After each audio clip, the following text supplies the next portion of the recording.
sa inyong lahat. Sa araw na ito ating tutuklasin ang kahalagahan ng akdang pangkagandahang asal sa pagbuo ng ating pagkatao at pag-uugali. Ano nga ba ang akdang pangkagandahang asal? Ang akdang pangkagandahang asal ay isang uri ng akdang pampanitikan na naglalayong ituro o ipakita ang tamang asal, magandang pag-uugali at mga aral sa buhay. Layunin nitong hubugin ng mabuting kalooban ng mambabasa sa pamamagitan ng mga kwento, sanaysay, tula o pabula. Ang akdang pangkagandahang asal ay nagbibigay diin sa kaugalian ng mga tao kagaya ng katapatan, kabutihan, at paggalang sa kapwa. At nakaugat na rin sa tradisyonal na akdang pampanitikan na nagpapakita ng kaugalian at paniniwala ng mga Pilipino na nagbibigay halaga sa respeto at pakikitungo sa bawat isa. Ngayon, meron akong ipapanood sa inyo na maikling video na nagpapakita ng isang akdang pangkagandahang asal. Mini TV PH. Please subscribe, like, and share our channel. Thank you. Ang alamat ng pinya.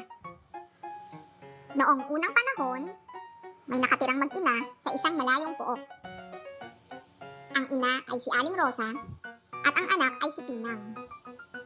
Mahal na mahal ni Aling Rosa ang kanyang nag-iisang anak. Kaya lumaki si Pinang sa layaw. Gusto ng ina na matuto si Pinang ng mga gawaing bahay.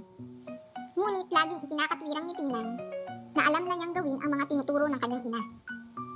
Kaya't pinababayaan na lang niya ang kanyang anak. Isang araw, nagkasakit si Aling Rosa. Hindi siya makabangon at makagawa ng gawaing bahay. Inutusan niya si Pinang na magluto ng lugaw. Isinalang ni Pinang ang lugaw, ngunit napabayaan dahil sa kalalaro. Ang lugaw ay dumikit sa palayok at nasunog. Nagpapasensya na lang si Aling Rosa. Napagsisilbihan naman siya kahit paano ng kanyang anak.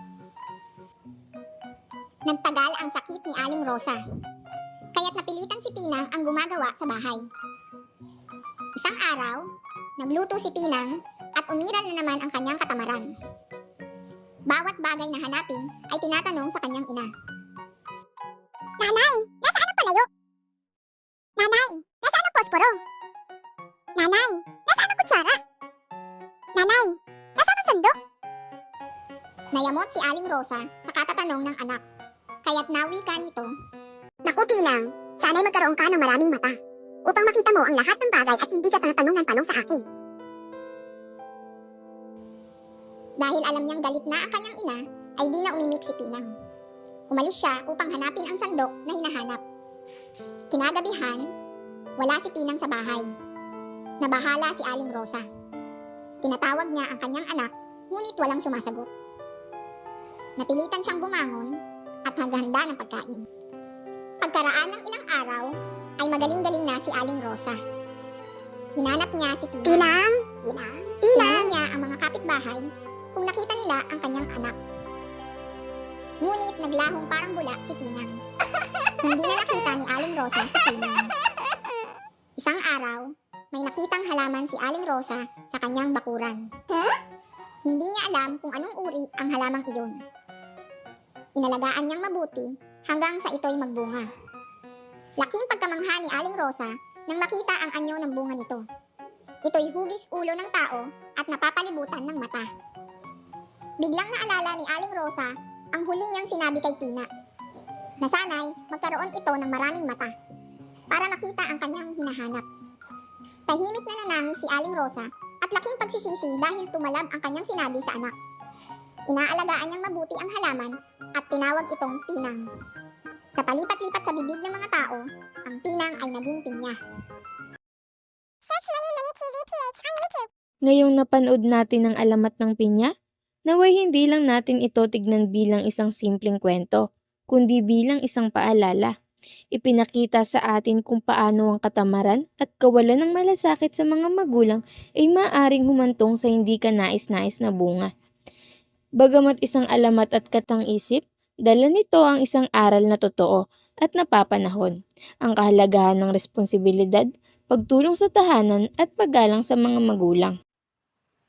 Para sa ating unang aktibidad, magpapakita ako dito ng mga larawan At sasabihin nyo kung ito ba ay nagpapakita ng magandang asal o hindi. Para sa ating unang larawan, ito ba ay nagpapakita ng magandang pag-uugali? Tama, ito ay nagpapakita ng magandang pag-uugali dahil pinapakita dito na nagbibigay respeto siya sa nakakatanda sa pamamagitan ng pagmamano.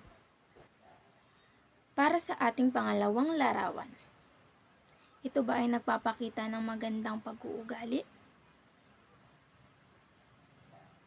Tama, dahil pinapakita sa larawang ito na tinutulungan niyang makatawid ang matanda.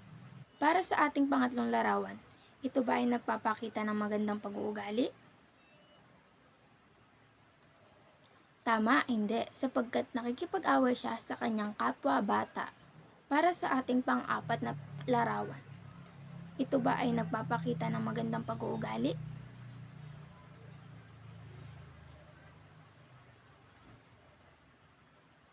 Tama, dahil nakikita dyan ang simbolo ng pagtaas ng kamay bilang pagsasabi ng totoo.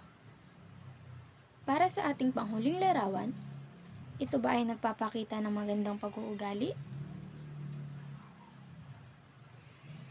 Tama, dahil sa larawang ito, pinapakita na tinutulungan niya ang kanyang ina sa gawaing bahay. Magaling! Dahil nagawa niyo ng tama ang ating unang aktibidad, dadako naman tayo sa ating pangalawang activity na makikita nyo dito. Sasagutan nyo lamang ang 5 katanungan dito patungkol sa akdang pangkagandahang asal. Para naman sa ating third game, gagamit tayo ng application na EducaPlay. Iscan nyo lamang ang code na ito para mapunta kayo sa application na iyon at sagutin mong mga katanungan na inanda ko gamit ang EducaPlay. Para naman sa ating last activity, gagamit naman tayo ng application na Nearpad. Scan nyo lamang ang code na ito para mapunta kayo doon. At sagutan nyo ang 10 katanungan sa loob ng 10 minutes. Pagkatapos niyang sagutan ng lahat ng ating activity, narito ako upang mag-iwan ng kaunting salita patungkol sa pangkagandahang asal. Palagi nating pahalagahan ang pangkagandahang asal sapagkat ito ang bumubuo sa ating pagkatao.